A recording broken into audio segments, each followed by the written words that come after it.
In this video, we're going to be looking at absolute value equations. And before we look at the equations, let's first remember what absolute value means. Absolute value of a number is its distance from zero, and distance is never going to be negative. So I've drawn a number line up here where we can see 0 in the middle, and that will help us just kind of see the absolute value of 3, the absolute value of -4, the absolute value of 0. So absolute value is indicated using these vertical bars around the number. To find the absolute value of 3, let's first locate 3 on the number line here. 3 is right over here. And if I wanted to know the absolute value of 3, I'd be asking what's the distance from 0? So from 3 down to 0, I'm a distance of 1, 2, 3 places or 3 units away. So the absolute value of 3 is just 3. The absolute value of -4, if I locate -1, 2, 3, 4 on the number line, here's -4, and if I want to find the absolute value of -4, I'm finding how far away is -4 from 0, and it's a distance of 1, 2, 3, 4 away. Anytime I'm counting distance, I don't care what direction I'm going in. So direction doesn't matter at all, it's just how far are you going. Imagine if I have to drive to work and it's 15 miles for me to get to work, it's a distance of 15 miles. When I return home, I'm not going -15 miles. My return trip and my trip to work, they're both the same distance regardless of direction.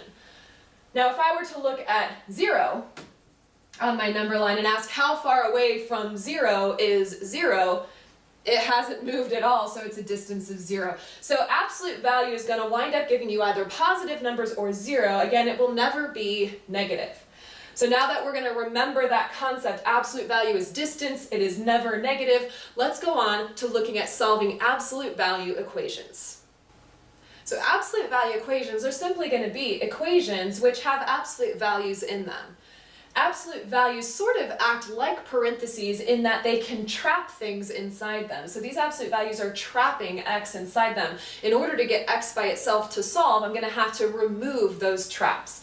So the steps that we'll be following in this video are we are going to isolate those absolute values, get them by themselves, so that we can then remove those absolute values, remove that trap around x, and then we'll be able to solve or isolate x. For this first example, I already have the absolute values isolated. It already says absolute value equals number. Now keep in mind again what absolute value means. It means the distance from 0.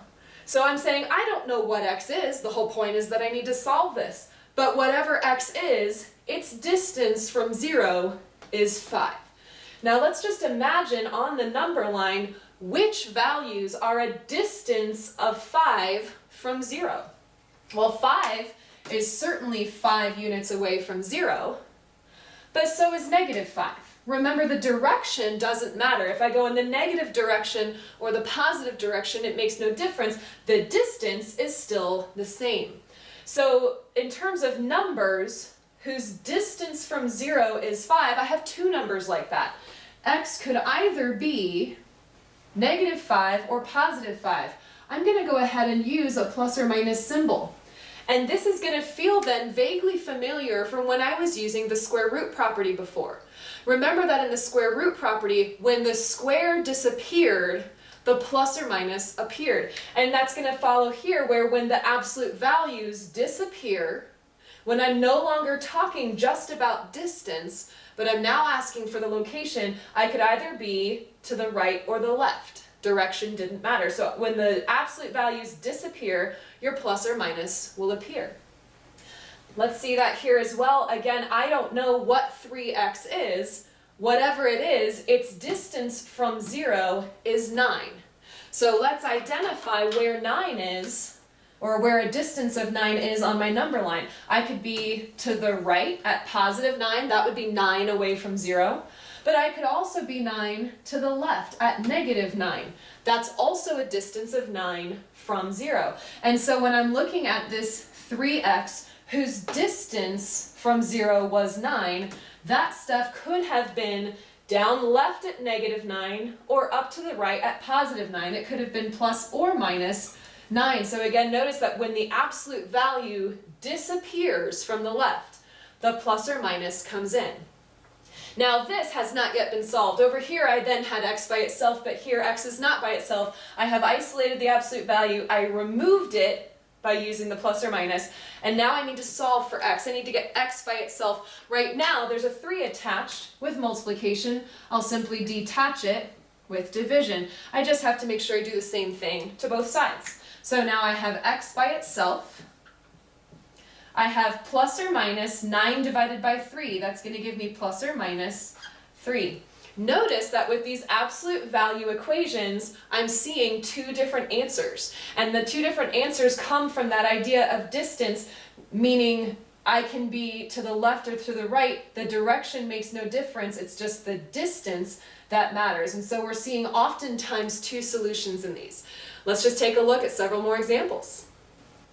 So again, as we're solving these absolute value equations, we'll go through these 3 steps. We first isolate the absolute values, we then remove those absolute value symbols, and we solve whatever is remaining. So in this example here, the absolute values are already isolated by themselves on the left, so step 1 is done. I now want to remove those absolute value symbols. And remember, absolute value simply means distance from 0. So if the distance is 6, that could be 6 to the left or 6 to the right. So it could be a positive or a negative 6. So again, when you are removing the absolute values from the left, you are adding a plus or minus symbol on the right. So it's kind of like when we did the square root property. When the absolute value goes away, plus or minus comes in. And now our last step is to solve. Now that there are no absolute values trapping anything, we want to get x by itself. There's currently a 2 attached with subtraction. We will detach that 2 with addition. So x is now isolated on the left. And then on the right, again, be careful, as we have done before, let's write that relocated constant first, and then we will write the plus or minus term. And because 2 and 6 are like terms, we can actually combine these with the addition and subtraction. So let's see what our actual answers will say. 2 plus 6 would give me 8. 2 minus 6 would give me negative 4. So some of this process is going to feel familiar. It's going to seem very much like when we were doing the square root property. When the square disappeared, we added in a plus or minus symbol. Likewise here, when the absolute value disappears, we put in a plus or minus symbol. And then it follows as we've seen before. Let's do the next example. Again, watching our 3 steps. First step is to isolate the absolute value. In this example, that's already done. The absolute value is by itself and isolated on the left. Next step is to remove those absolute value symbols. Just remember that when those symbols disappear, the plus or minus comes in. Again, the absolute values were telling us that we were referring to distance. As soon as I am no longer talking about distance, but I'm talking about the actual number, that number could have been a certain distance to the left or to the right. So we need to consider both the negative and the positive version of this number.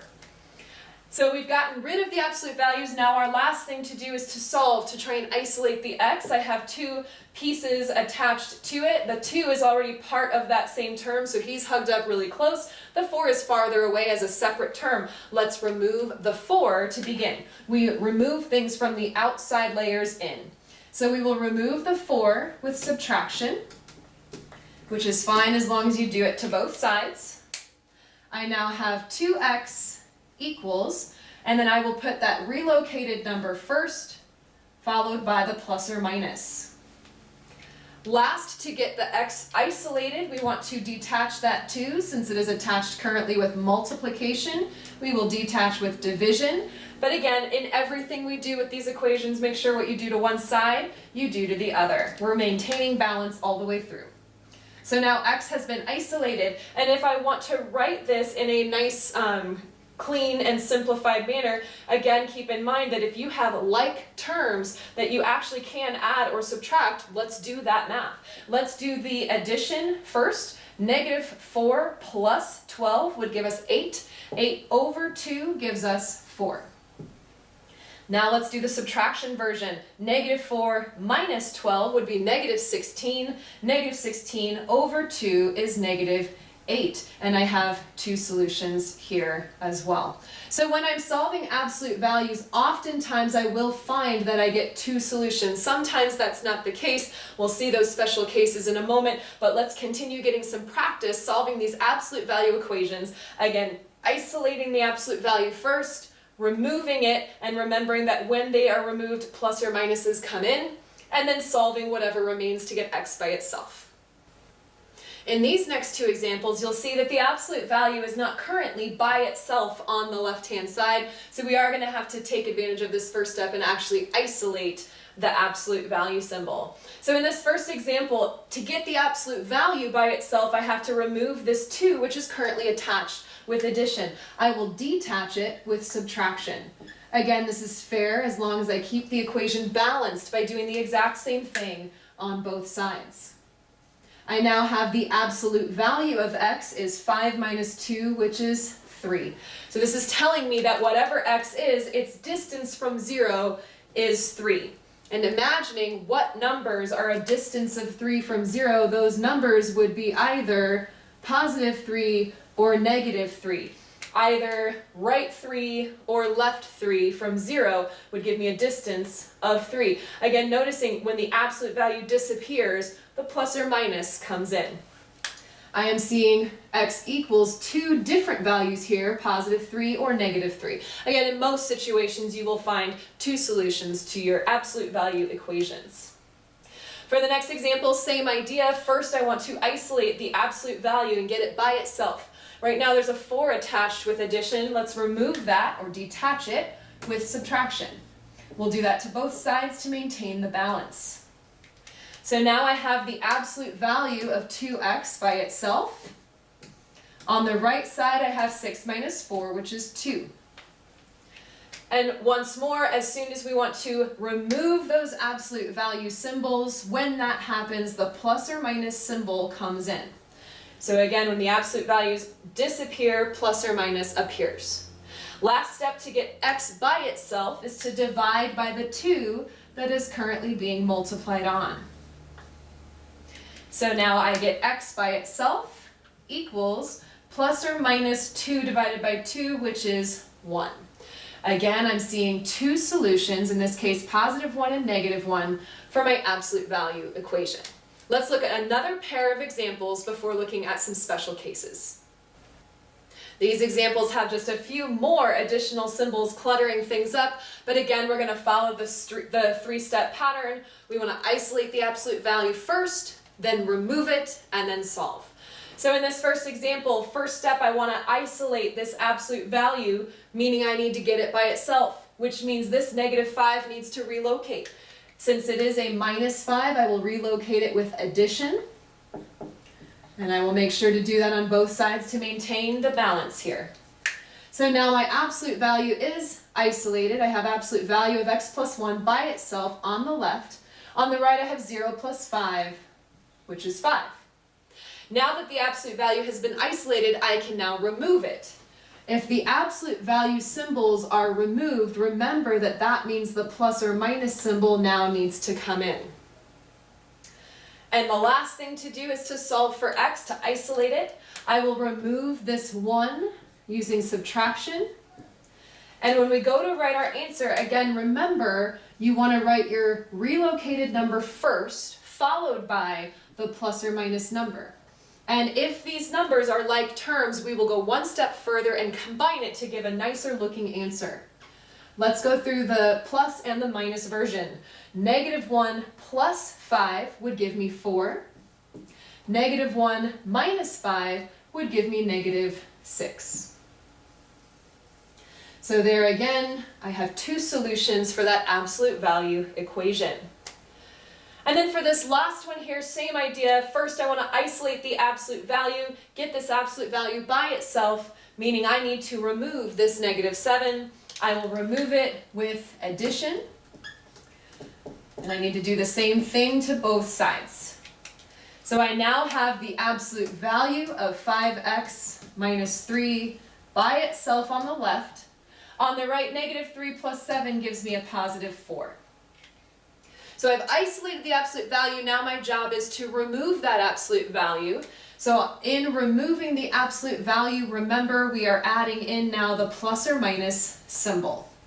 So when I'm talking about distance, it's just positive. But if I'm no longer mentioning distance, I'm actually talking about the number itself. That number could have been to the right or the left. That's where I'm getting the plus and the minus. Again, the absolute value didn't care about direction, only distance. When that distance is removed, now the direction matters and we can think left and right. So now I want to isolate that x. First I will relocate the 3. It's farther away from the x. It's in a different term. The 5 was from the same term. 3 is a different term. So he's farther away and he moves first. I now have 5x equals. I'll put that relocated number first, followed by the plus or minus. And then the last thing to get that x isolated is to divide by the 5, which is attached currently with multiplication. So now I get x by itself. And on the right side, because everything's a like term, I can go ahead and clean this up. 3 plus 4 is 7. 7 over 5 would give me 7/5. Notice it's okay to have a fraction answer. Doing the minus version, 3 minus 4 is -1. -1 over 5 would be -1/5. So again, we're seeing two solutions, but I want you to notice that those solutions can be all different kinds of numbers. We can have fractions, we can have whole numbers, we can have positives or negatives. Our solution for x can be all different kinds of things. The absolute value has to be positive. Let's see what or I guess it has to be positive or 0. Let's see what happens in a few special cases with these absolute value equations. So I just caught myself there. Absolute value doesn't necessarily have to be positive. It could be 0. It just can't be negative. So in this example, I see an absolute value equaling 0. I mean, that's possible. If the distance is 0, then you must be 0 itself. So again, I'm going to go through these same steps: isolate, remove, and solve. This example already shows the absolute value being isolated. It is already by itself. So now I want to remove the absolute value symbol. Now when I remove the absolute value symbol, remember that's when the plus or minus comes in. But if I have plus or minus 0, it's technically the same value. Plus 0 is 0, minus 0 is 0. So now to isolate x, we divide by 5. And so x equals positive 0 over 5, which is 0, or negative 0 over 5, which is again 0. I don't need to write it a second time. That would be redundant. But it's interesting that I'm only seeing the one solution, where so far I've seen a bunch of 2 solution answers. But remember, if you have your number line, a distance of 2 away from 0 could have 2 different solutions. A distance of 3 away from 0 could have 2 different solutions. But a distance of 0 from 0, there's only one number that does that. So when you have a distance being 0, you're only going to get the one solution because you don't have the mirror image to follow. So here we have just the one solution for x. Let's see how the second one goes here. Again, I want to isolate, remove, and solve. If I were to isolate this absolute value, I'd first have to remove this 1.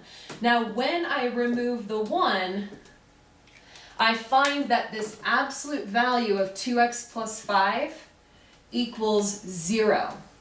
This doesn't necessarily mean the answer is 0. It was over here. This means that the distance was 0, and so this stuff inside is 0. When I remove the absolute values and I take that plus or minus, remember plus or minus 0 is still just 0 either way. This stuff is 0. It doesn't mean x is. I need to still do some work to solve for the x.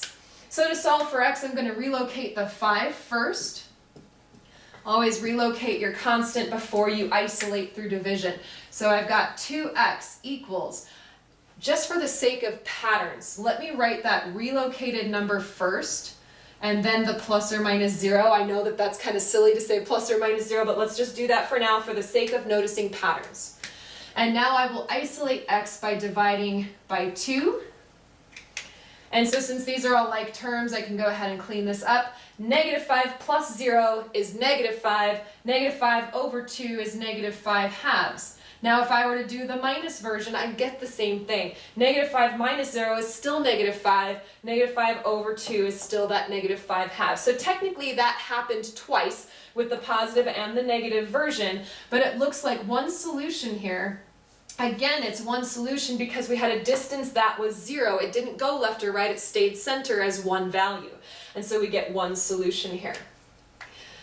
Let's look at one more pair of absolute value equations where we have an interesting case happen. These last two examples are special cases, but let's still approach them using the same 3 steps. First, I want to isolate the absolute value. In this case, it's already done. What I'm supposed to do next is remove the absolute values, but I'm just going to say that when we do that removal step, we really should be careful. Does it make sense at that point to continue or not? So far we haven't had any trouble, and I haven't even asked you to pause and think about it, but for this case, let's think about it. I have isolated the absolute value, but at this point, does it make sense to continue or not? Remember what the absolute value means. It's the distance from 0, and a distance can never be negative. But this equation says the distance is -8. That's a contradiction. Distance is never negative. If we now are saying in this equation that the distance from 0 is -8, that's a false statement because distance is never negative. It can't be negative. And if we say it is -8, that's a contradiction. So if I have a contradiction, what that means here is that there is no solution. Remember, if you are looking for a solution set, if you're actually looking for that set notation, we use those curly braces, and if there is no solution to put in those braces, you just leave it empty. We call that an empty set. You can also use a 0 with a slash through it to say empty set as well. Now let's look at this next one because it looks as though I've got positive numbers that I'm dealing with. Let's see what happens. Again, I want to isolate the absolute value first. So in this case, to get this absolute value by itself, I have to remove the 6 with subtraction. Now when I subtract that 6, here's my absolute value by itself, but it's now set equal to -4. Before I actually remove the absolute value, I want to pause and ask, does it make sense to continue or do I have a contradiction? Remember, absolute value says distance. This is now saying distance is -4, but we know that distance is never negative.